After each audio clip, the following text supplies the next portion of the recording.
Bonjour à tous, donc quatrième volet sur De Gaulle, vaste sujet. Et, vaste sujet, mais on évoque un petit morceau, ceci dit, hein.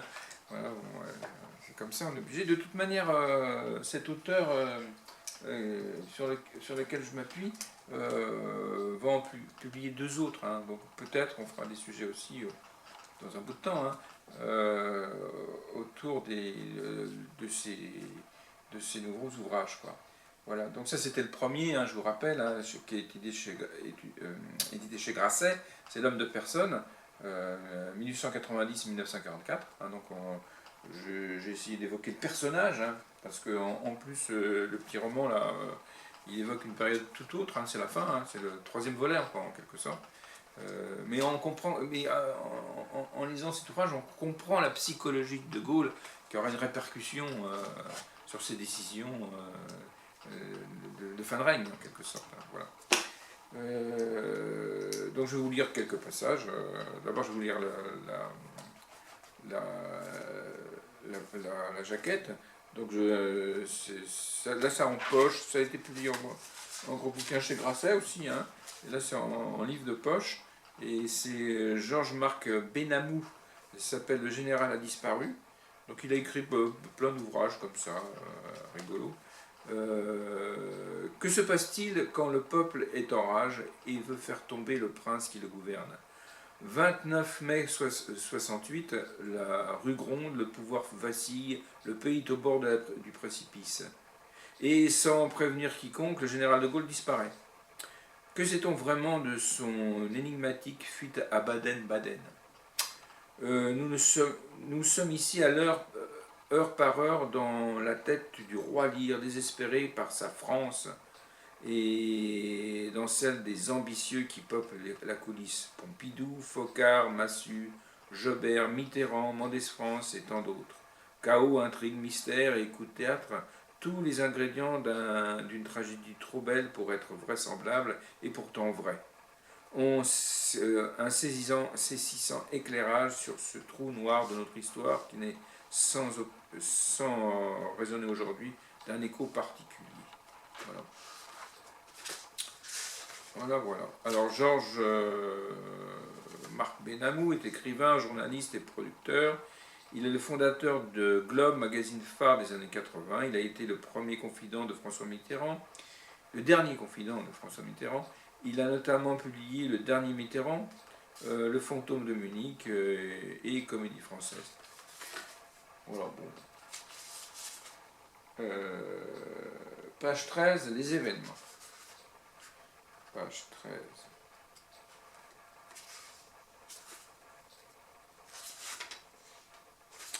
Alors, il avait tourné en rond toute la journée dans son bureau. Et ni les huissiers, ni les aides de camp, ni même les éminences du palais n'avaient osé le déranger.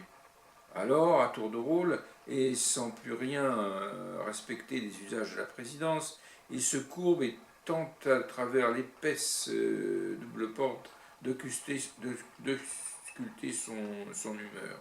Si après avoir frappé à la porte, il s'arrête de tourner, on peut faire une tentative pour lui parler, lui faire passer un parapheur d'urgence à signer. S'il continue à tourner, c'est risqué. À quoi bon le déranger, se faire rabrouer, pire, découvrir ce spectacle, un fantôme. Il n'a pas fermé l'œil depuis 10 jours, et cela se lit sur ce masque dont les cernes semblent marquer un haut burin. Ses yeux rougis, enfoncés, minuscules, qui accentuent le caractère éléphantesque de sa physionomie. Depuis les événements et son retour de Roumanie, il a passé toutes ses nuits à alerter dans la pénombre du Salon Doré. Attendez, qu'est-ce que je raconte? Il a passé toutes ses nuits en alerte, dans la pénombre du Salon Doré, en robe de chambre, où, faute d'un gouvernement stable, il tenait là, en solitaire, ses réunions d'état-major, lisant les rapports sur ce front qui n'en finit pas de s'étendre, épluchant les notes de la préfecture de police, des renseignements généraux, de Foccart et de ses barbouzes, s'acharnant à saisir l'événement et se perdant dans des songe affreux, tournant et retournant dans le palais désert, sans comprendre autre chose que le chaos grandissant. Au mur, donc, le Don Quichotte de Gobelin, auquel il s'adresse parfois un regard interrogatif sur l'état de ses propres moulins. Sa promiscuité avec ce Don Quichotte imposant, compagnon aux rumeurs changeantes, avait fini par occuper son esprit lorsqu'il se sentait chaviré pour ne pas sombrer. Il s'accrochait à ce rêve éveillé, un détail de la tapisserie, une ombre à côté du don, l'inclinaison de la lance, une ville au loin sur la plaine de la Mancha. Cela lui permettait de ruser avec l'angoisse qu'il sentait revenir. Voilà, bon, je m'arrête là. Ensuite, page 39, 48. Page 39, 48. 39. Page 39.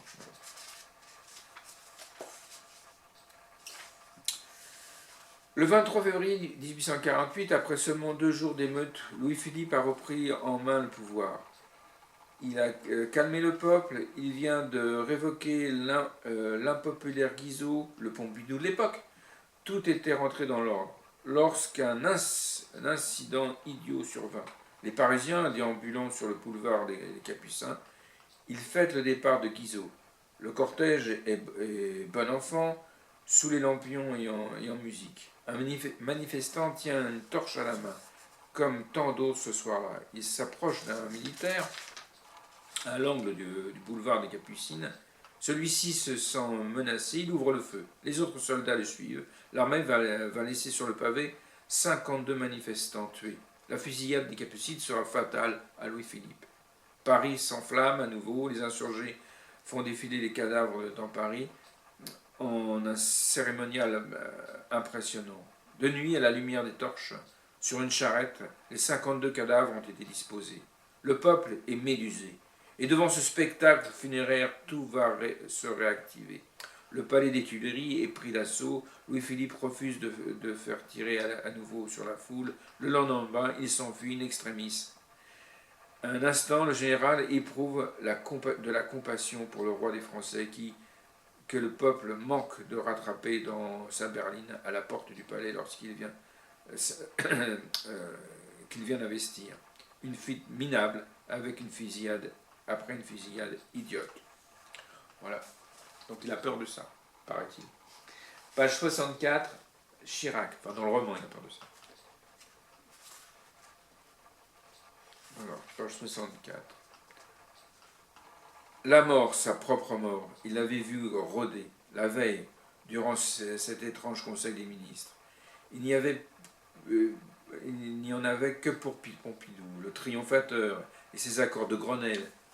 Lui, il leur avait parlé de son grand projet de référendum, déroulé ses arguments, martelé que c'était la seule chance de salut. Les ministres étaient restés le regard vide, inerte et congelé, ou bien occupés à griffonner leur courrier. Alors que quelques instants plus tôt, à l'ouverture du conseil, ils avaient fait à Pompidou. Il n'était pas arrivé à saisir cet auditoire, c'était la première fois. Il avait eu beau articuler, répéter, hausser le ton, rien n'y faisait, personne n'écoutait.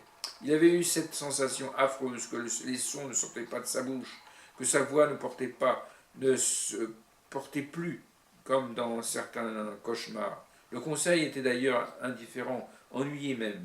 Et quand il avait croisé le regard du jeune Chirac, qui ne cessait de passer des mots à Pompidou, en attendant son approbation rieuse, cela a été un choc. Le jeune protégé du Premier ministre avait soutenu ce regard. Il avait toisé même, avec dans sa mâchoire un mouvement, une expression de défi, nerveuse et carnassière. Il avait considéré étrangement comme on regarde l'ancêtre qu'on ne va pas tarder à conduire à l'asile. Dans cette assemblée où hier encore il régnait, il était devenu tout d'un coup un gêneur, un meuble d'époque. Il était là, mais il était déjà mort. Il avait lu cela dans leur regard autour de la table du conseil. Ils étaient passés à Pompidou.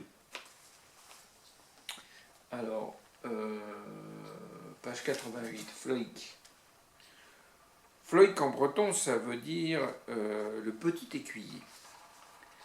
mais c'est son aide de camp. Hein. Alors, à 10h30, il avait reçu son gendre, le colonel de Boissieu. Lui avait révélé une moitié de son plan seulement et donné rendez-vous un peu plus tard dans la journée. Pour cette mission de liaison, il avait pensé à son fils. Mais tout bien pensé, Boissieu était plus allant et moins compliqué que Philippe.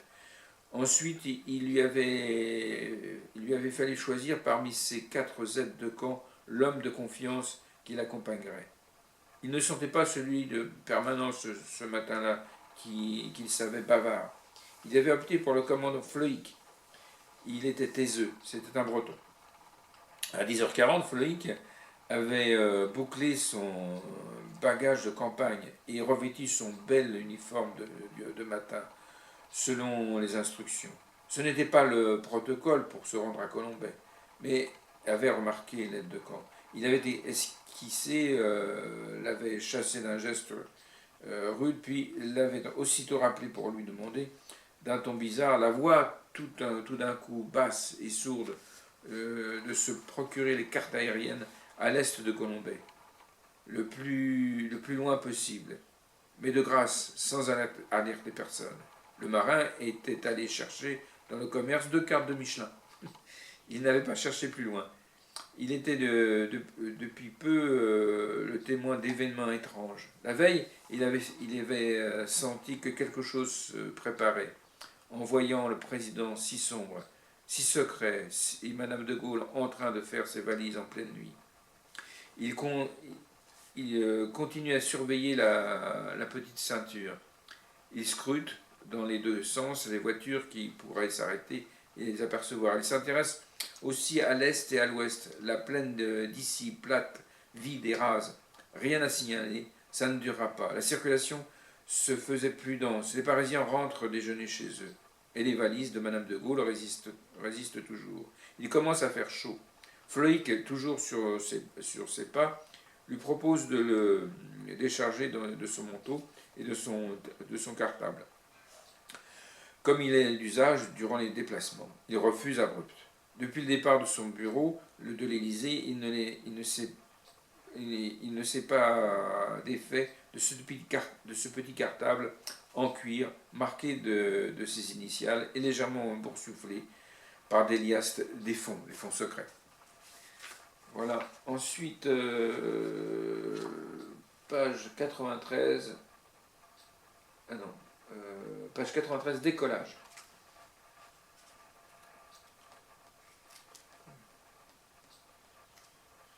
Page 93, décollage. La poussée du décollage grise. Il aime surtout ce jour-là cette sensation physique que l'hélicoptère procure, mieux que l'avion. Il s'arrache du sol, il se libère des hommes et des entraves. Il fuit son palais, sa prison, les ministres impuissants, cette ville où bouillonne le pire. Il sort d'un enfermement où son corps, son esprit ont été tenus trop longtemps.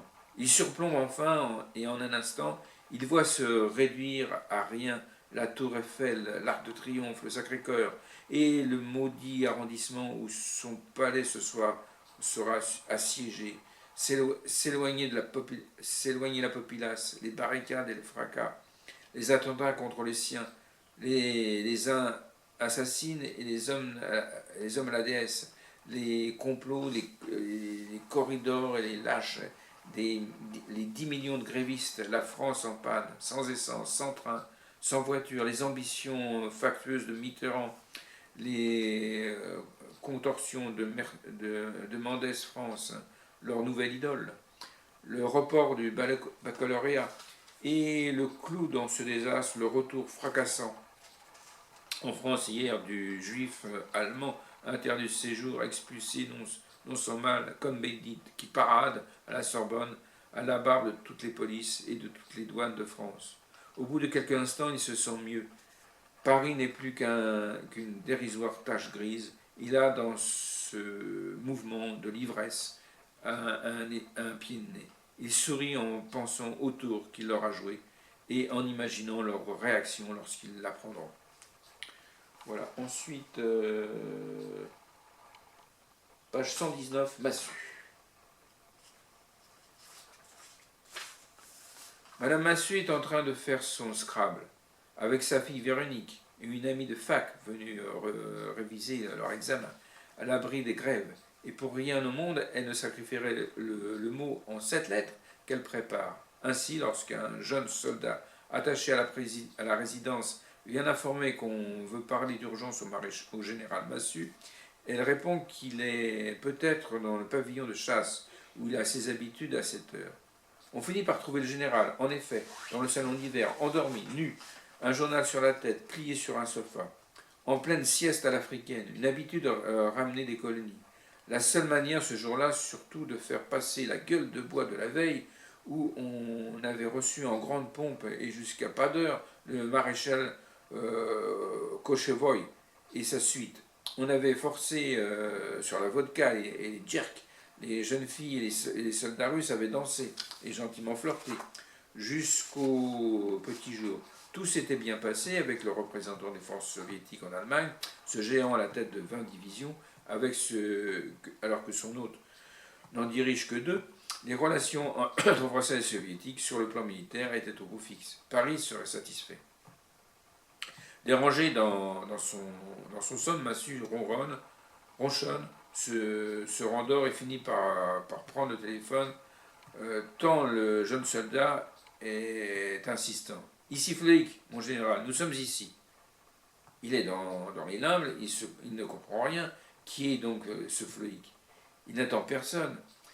Il s'ébroue, se frotte les yeux, fait répéter. Nous sommes ici, dites-vous. Mais qui nous? Le général et Madame de Gaulle. Voilà. Alors, page 167, Gaston Monnerville. 167. Le bureau du président du Sénat, ce temple silencieux, est devenu une ruche. Là attendent et discutent des parlementaires du Sud-Ouest, des chevelus, des leaders étudiants plus responsables que les autres, 2 syndicalistes et un sondeur qui carton et graphique à la main, est en train de leur démontrer que la relève est prête, que 10 ans ça suffit et que le président Monnerville est statistiquement le recours. L'antichambre est pleine et en dépit des coupures d'électricité dues aux grèves, le rendez-vous se succède. Mitterrand, Biller, le chef des radicaux, Duhamel, le chef des centristes, Descamps, l'influent patron de la CFDT, ont défilé et, comme le temps presse, ce sont des sénateurs, des députés qui maintenant, par grappe, viennent apporter leur soutien aux futurs sauveurs de la République et bien sûr proposer leur service par un couloir et une porte dérobée dans le palais du Luxembourg à le secret. Ce sont aussi des gaullistes qui viennent chercher refuge auprès de lui. Ils voudraient tous que le numéro 2 de l'État s'exprime, se déclare, puisque le Monde annonce que De Gaulle se retire à Colombey. La marmite parlementaire est en ébullition, constate avec gourmandise le vieux sage guyanais qui aurait dû être le dernier président de la 4ème République si Côté ne lui avait pas été préféré pour des questions de couleur de peau. Grand-papa chez les enragés, ainsi que le nomme la presse de droite parce qu'il a su trouver les mots pour parler à la jeunesse. N'a jamais accepté les méthodes bonapartistes du général, ni la 5ème République. Jusque-là, il regardait se fissurer le régime honni, sans déplaisir, mais avec un regard d'entomologiste. Son orgueil n'est-il pas d'être le premier des antigaullistes, d'avoir prédit que cette république née d'un punch finirait mal, d'avoir été avec dignité dans l'agressivité, le dénonciateur intraitable des forfaitures du régime. Il attend la bonne nouvelle depuis tant d'années. Ce n'est pas une chimère. Alors, page 174, Daniel O'Connell. Page 174. Pour Balzac, et pour moi aussi, Daniel O'Connell, c'est aussi grand que Napoléon. C'est le libérateur de l'Irlande au XIXe siècle. Plus encore, un héros de roman. C'est ce qui lui fait dire à De Gaulle. Il n'a pas toujours été populaire, mais il a forgé la nation catholique d'Irlande. Imaginez qu'élu au Parlement de Londres, il a refusé de prêter serment au roi et provoqué une telle crise qu'il a fait plier le royaume britannique sur l'émancipation des catholiques notamment. Quel personnage! C'était un révolutionnaire, un nationaliste non violent. On l'appelait The Liberator, et tous les autres viennent de là. Une pause. Si j'osais et j'ose, je dirais que c'est un peu Lord de Gaulle. Massu, sans douter et mieux que son biographe, était tombé sur une clé qui ouvrait sur un pan de sa vie, ignoré et décisif. En 8 ans, Charles avait trouvé dans la bibliothèque familiale, à 8 ans, une biographie de Daniel O'Connell, écrite en 1851 par sa grand-mère si prolifique, le libérateur de l'Irlande ou la vie de Daniel O'Connell. Il avait été emporté par la vie de ce héros, comme on l'est à cet âge. Et 70 ans plus tard, il continuait à en parler avec la même ardeur. La vie d'O'Connell n'avait pas été seulement une illumination d'enfance, elle avait été fondatrice. L'idée de nation fondée sur la foi et le droit, le nationalisme différent, fervent, mais à main nue, cette science des rapports de force qu'il avait appliquée plus tard avec les Anglais et les Américains, qui, pendant la guerre, voulaient le sortir du jeu. Tout cela trouvait sa source chez l'Irlandais. La fascination du petit Lillois avait façonné une vie. Ce destin croisé dans l'enfance, non seulement l'avait inspiré, mais il en avait fait un modèle intime, dont il avait, plus qu'on ne l'imagine, reproduit les gestes et à tous les grands carrefours de sa vie. Vous savez, je n'ai rien inventé. L'histoire de l'Irlande, ce n'est qu'un long 18 juin. Voilà, il fait évoquer ça dans le roman, parce que De Gaulle avait des origines irlandaises, hein, et donc c'était important dans sa construction. Et d'ailleurs, c'est pour ça qu'il ira en Irlande en 69, quoi. Voilà. Donc on passe à français. Dernier passage, 245. 245. Bon, c'est presque à la fin. C'est un petit livre, hein. Page 245. Ouais.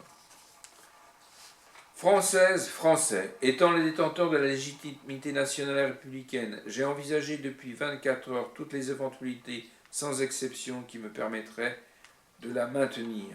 J'ai pris mes décisions. Dans les circonstances présentes, je ne me retirerai pas. J'ai un mandat du peuple, je le remplirai. La voix énergique, le ton offensif, les phrases courtes et les consonnes sonnantes. Il martèle ses mots, ses ordres, son plan au pays qui n'en croit pas ses oreilles. C'est un mort-vivant qui ressuscite, un Maccabée remis en jambes. Ce n'est plus le même homme. La France, en effet, est menacée de dictature. On veut la contraindre à se résigner à un pouvoir qui s'imposerait dans le désespoir national. Eh bien non, la République n'abdiquera pas. Le peuple se ressaisira. Le discours radiophonique de 4 minutes plus court que tous les autres a été débité au pas de course. Texte impératif, ordre indiscutable dont il avait trouvé la musique et le ton. En survolant le Rhin, à ce moment du voyage, où l'histoire semblait se rembobiner, sombre retour, absurde fuite à l'envers, il l'avait ensuite conçu dans la nuit de Colombey, tournant et retournant dans le parc de la Boisserie, parmi les rosiers et les pivoines qu'il pensait ne plus revoir, cherchant là les mots qui ramèneraient la nation, ou ce qui en restait sur les chemins de la raison, et en les trouvant enfin au petit matin. Voilà, hein, donc c'est le fameux discours de 68 qui amènera à la dissolution du Parlement, et puis l'arrivée d'une majorité débordante de gaullistes, qui mettra fin au soubresaut de 68. Voilà, donc c'était pour évoquer cet ensemble gaulliste. C'est la fin de ces épisodes. Il y en aura peut-être d'autres, hein, parce que effectivement, Jean-Louis Barré va publier deux autres volumes. Voilà, je vous souhaite donc un bon week-end à tous et enfin une bonne fin de semaine, parce que on va pas faire de franglais quand on parle de Gaulle. À très bientôt.